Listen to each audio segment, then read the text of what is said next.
Hello everyone, my name is Scousy. Welcome back to another Snapshot video. Today we're going to be talking about Snapshot 20W49A, and as you can see I am surrounded by stalagmites and stalactites, so we're going to talk about them, and we've got something totally new and potentially game changing to talk about as well. So let's run the intro, let's do this.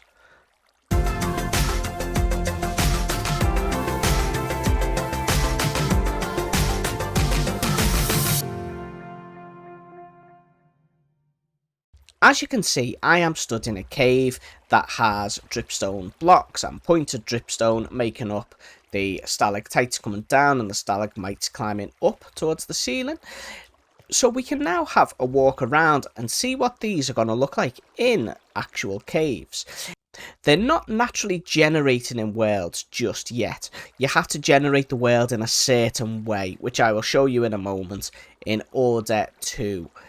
What you're going to need to do is come to the create new world, and I'm going to put this creative just for now, and I'm going to go more world options down here on the right hand side. In world type, we've got two ways we can do this. We can click it until it says caves, and then in customize choose Dripstone Caves and click done, and then generate the world. I am going to go to single biome though. This is another way of doing it. Single biome and then Dripstone Caves and done, and we'll let this world generate. So this entire game world now is going to be a plains biome. If we do the other one, the entire world will just be caves. But if I go into spectator mode now and drop below the surface, let's see, where have we got some caves? Okay, and if we just zoom over here, you can see, oh, diamonds, result. We have got a cave with stalagmites and stalactites and also the dripstone blocks, looking really cool.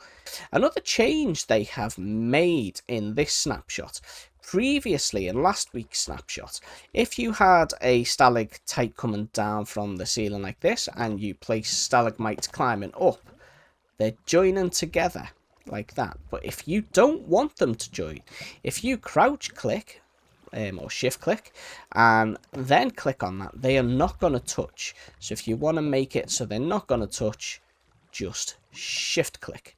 Looks much better this way in my opinion. So that is the changes that they have made to the stalagmites. Now let us go over and have a chat about the newest redstone component and how game changing we feel it could potentially be. This funkily crazy amazing looking block is our newest redstone component. This is a Sculk Sensor, and what this does, this detects vibrations. Now vibrations can be caused by many different things, such as taking a step or eating or even throwing a projectile, and they will sense the vibrations within 8 blocks in any direction. So they do have quite a big range really. There are two different ways that these blocks will detect the vibration and output a redstone signal. So let's go and have a look at that. Firstly, just the sensor itself, not hooked up to anything amazing. This is just a redstone line with some torches. Just me walking around, the closer I am to it, the stronger the signal it will put out. But if I start walking around all the way over here, see, we're getting a much weaker signal. So we can use that to our advantage when we start making stuff. If, however, we replace that redstone there with a comparator, that is where things change. When paired with the comparator, the Sculk Sensor works on what is being called frequencies, and different actions will give off a different frequency, as you can see in the table that should be popping up on your screen right now. So different actions such as flicking a lever will give 1 signal strength, a button will give, I think that was the same for a button, but a door is a little bit less. If I take steps, that's only given 2. If I jump, I think that gives 5. And projectiles, again, give a different output again. So depending on what you're building, you will be able to control what kind of input you want this to pick up. Because if you don't want it to pick up steps, for example, you know steps are only going to give us a signal of 2, so you would move your device a little bit further away, so it's not going to activate with a signal strength of 2. You could even have a door that will activate just by you eating something, because eating, I believe, is a signal strength of 8, is it? 1, 2, 3, 4, 5, 6, 7, 8. Oh, I'm too far away for it to pick it up. Yeah, 8. So, you know, you could do that. So it'll only open your door when you are stood outside having a bite to eat. That is my kind of door. With Sculk Sensors, I will do a full video dedicated just to these guys and the mechanics of them, because I need a bit more time really to play with them, familiarize myself with them, and see what kinds of cool stuff that we can do with them. Another really cool feature of these is how they interact when there is wool in the surrounding areas.